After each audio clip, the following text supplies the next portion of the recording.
5 Oktober 2020. Lexio Divina 2 Korintus 3 ayat 1 sampai 18. Adakah kami mulai lagi memujikan diri kami? Atau perlukah kami seperti orang-orang lain menunjukkan surat pujian kepada kamu atau dari kamu?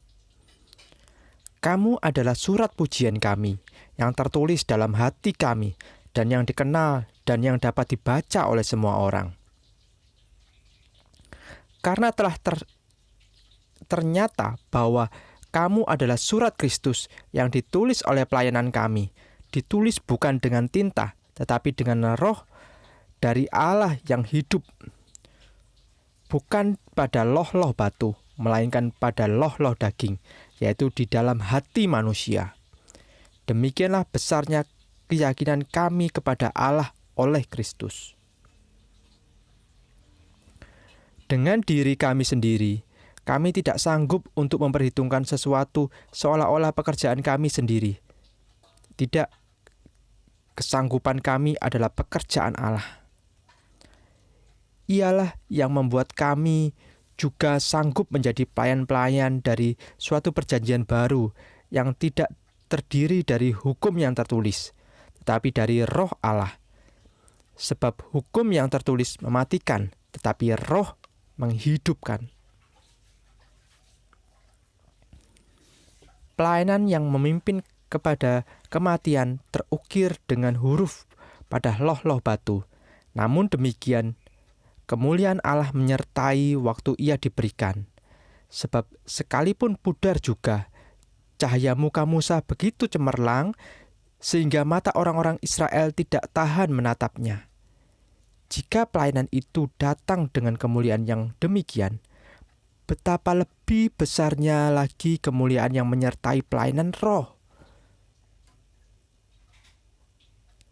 Sebab jika pelayanan yang memimpin kepada penghukuman itu mulia, betapa lebih mulianya lagi pelayanan yang memimpin kepada pembenaran.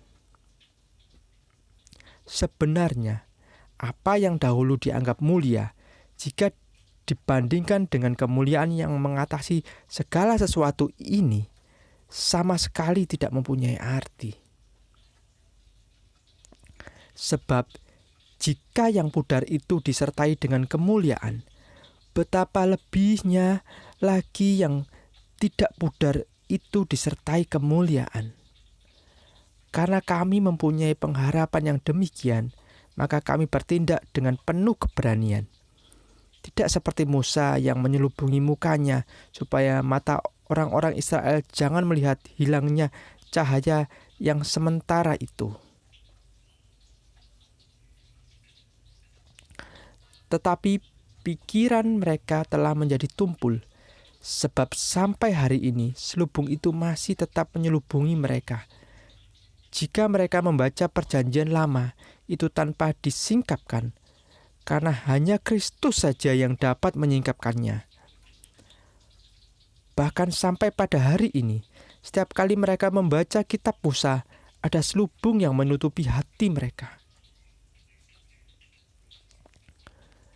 Tetapi apabila hati seorang berbalik kepada Tuhan, maka selubung itu diambil daripadanya.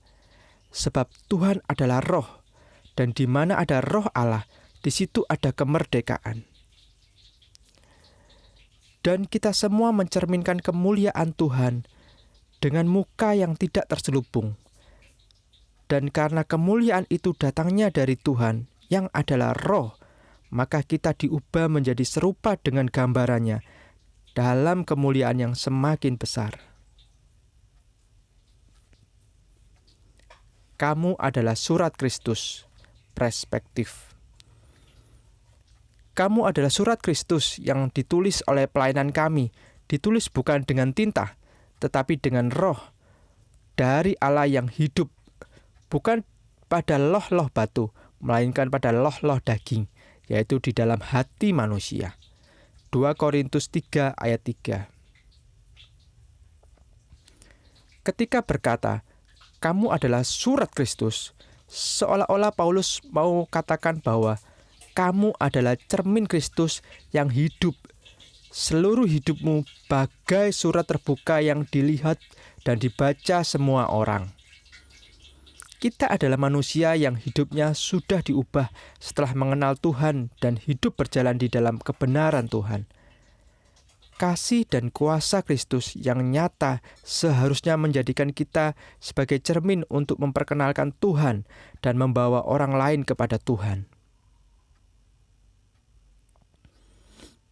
Namun sejujurnya, sayang banyak orang Kristen tidak menyadari bahwa dirinya adalah cermin hidup. Karena perbuatan dan kesaksian buruk mereka, akhirnya orang-orang menjadi dingin dengan kekristenan. Ini juga yang pernah dialami Mahatma Gandhi, bapak dari India. Walau ia sangat mengagumi ajaran Tuhan Yesus, terutama khotbah di bukit yang telah mengilhaminya dalam memimpin rakyat India merdeka dari jajahan Inggris. Namun sampai akhir hidupnya, ia tidak mau menjadi orang Kristen. Jemaat Korintus juga bukanlah terdiri dari orang-orang sempurna, terutama dari surat Korintus yang pertama.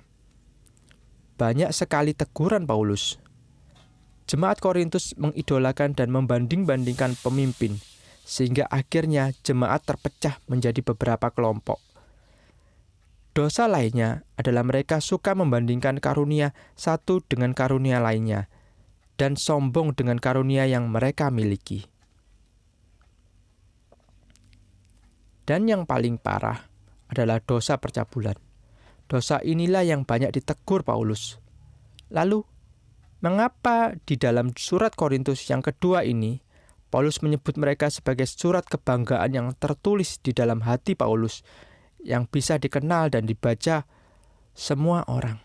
2 Korintus 3 ayat 2. Orang Kristen bukan orang sempurna. Ketika baru menjadi Kristen, semangatnya luar biasa untuk tampil dan melayani Tuhan.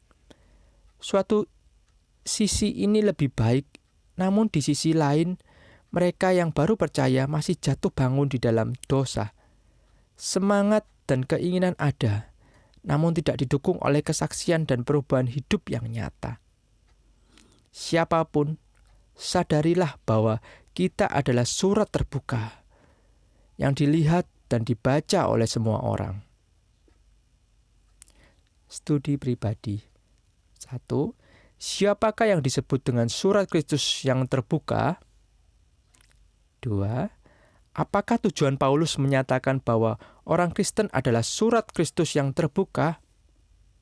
Pokok doa, berdoalah agar setiap orang Kristen dimanapun dan kapanpun dapat menjadi surat Kristus yang terbuka melalui pikiran, perkataan, dan perbuatannya. Amin.